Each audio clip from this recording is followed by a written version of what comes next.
আজি গাঁৱৰবাৰী জনকল্যাণ সংস্থাই আয়োজন কৰা নৈৰশ্মী প্ৰজেক্টৰ মহিলাসকলৰ সবলীকৰণৰ কাৰণে যি সভা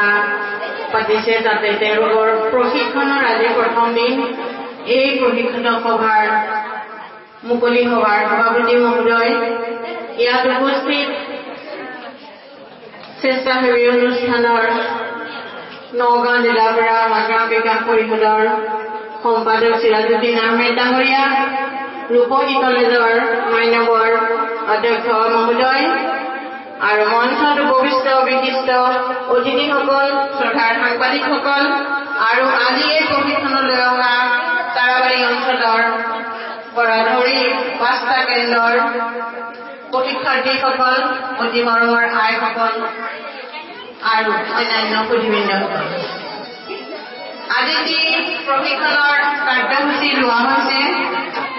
এই প্ৰশিক্ষণৰ কাৰ্যসূচীত মই আজি যিহেতুকে এই এৰিয়াটো বাছনি কৰা হৈছে,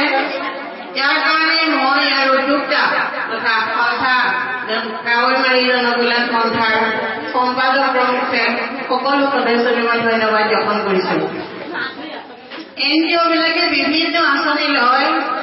কিন্তু পিছপৰা অঞ্চলত কাম কৰিবলৈ বহুতে পিছ পৰি যায়। কিন্তু এই সন্থাটোৱে এনেকুৱা কাম